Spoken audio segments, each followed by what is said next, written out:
নমস্কার বন্ধুরা, আমি পায়েল। আমার চ্যানেলে তোমাদের অনেক অনেক স্বাগত জানিয়ে আজকের ভিডিওটা শুরু করছি।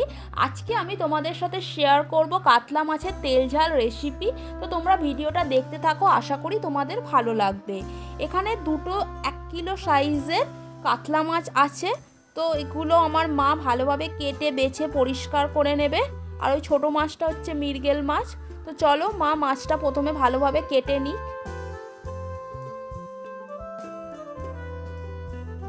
তো মা সকাল সকাল উঠে বাজারে গিয়ে দুটো কাতলা মাছ কিনে নিয়ে চলে এসছে। বাইরে বৃষ্টিও পড়ছে, তাই ভাবলাম কি খাওয়া যায়, আজকে ভাত দিয়ে গরম গরম কাতলা মাছের তেল ঝাল খাবো।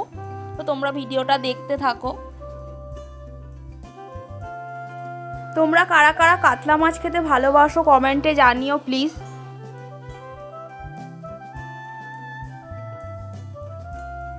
তো মা বাজার থেকে মাছের আঁশগুলোকে ছাড়িয়েই এনেছিল, ঘরে খালি মাছের পিসগুলো করে নেবে। আমার মা এরম বড় বড় মাছ কাটতে খুব ভালোবাসে।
তো একটা কাতলা মাছ এখানে কেটে রেডি হয়ে গেল।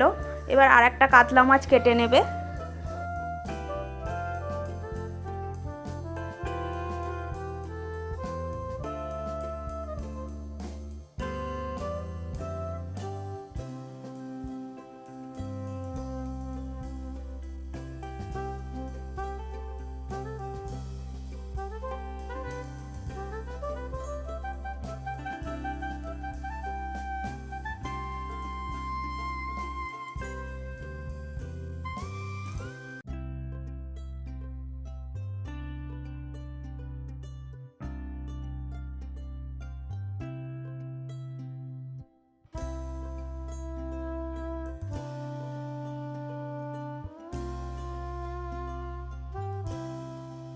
তো তোমাদের কাদের কাদের মাছ কাটার ভিডিও দেখতে ভালো লাগে অবশ্যই কমেন্ট করে জানিও, তাহলে আরও এরকম ভিডিও আমি বানাবো।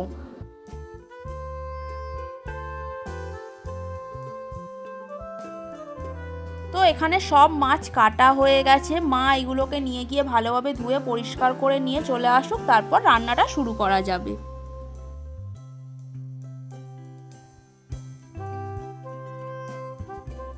তো মাছগুলো পরিষ্কার করে ধুয়ে নিয়ে চলে এসছে। অল্প পরিমাণ মাছ নিয়েছি, বাদবাকিগুলো রেখে দেওয়া হয়েছে। তো মাছটাকে প্রথমে ম্যারিনেট করে নেবো। এর জন্য দিয়ে দিল হচ্ছে জিরে, শুকনো লঙ্কা, কাঁচা লঙ্কা বাটা, আদা বাটা, হলুদ গুঁড়ো, নুন, লঙ্কা গুঁড়ো আর সর্ষের তেল দিয়ে ভালোভাবে মাছগুলোকে আধ ঘন্টা মতো ম্যারিনেট করে রেখে দেবো।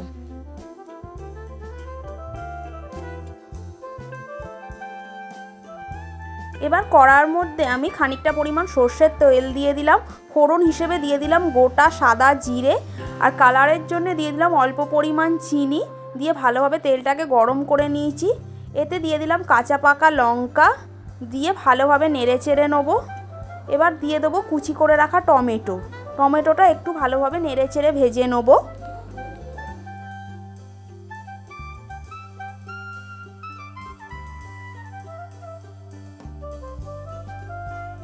টমেটোটা কিছুক্ষণ ভেজে নেওয়ার পর এবার এর মধ্যে ম্যারিনেট করা মাছটা দিয়ে ভালোভাবে নেড়েচেড়ে একটু কষিয়ে নেব।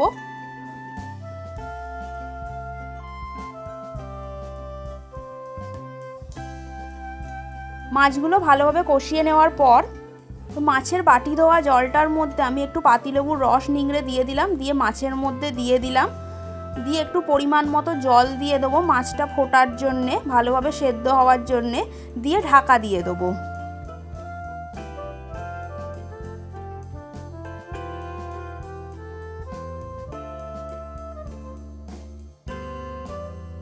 চিনিটা দেওয়ার ফলে মাছের ঝালের কালারটা কিন্তু খুব সুন্দর এসছে। তো মাছের ঝালটা ফুটে গেছে, মাছগুলোও ভালোভাবে সেদ্ধ হয়ে গেছে। এবার এর মধ্যে দিয়ে দিলাম কুচি করে রাখা ধনেপাতা, পাতিলেবুর রস, আর নামানোর আগে একটুখানি সর্ষের তেল দিয়ে দিলাম, দিয়ে ভালোভাবে এটাকে নেড়ে চেড়ে নামিয়ে নেবো। তো মাছের ঝাল এখানে রেডি হয়ে গেছে। এই মাছের ঝালটা করতে খুব কম সময় লাগে, কিন্তু খেতে হয় দুর্দান্ত। তো এটাকে একটা অন্য জায়গার মধ্যে ঢেলে নিচ্ছি এবার। তো তোমাদের রেসিপিটা কেমন লাগলো অবশ্যই কমেন্ট করে জানিও। ভালো লাগলে লাইক করো, শেয়ার করো, আর যারা আমার চ্যানেলটা এখনও সাবস্ক্রাইব করোনি প্লিজ করে দাও। দেখা হচ্ছে নেক্সট ভিডিও। টাটা, ততক্ষণ সবাই ভালো থেকো।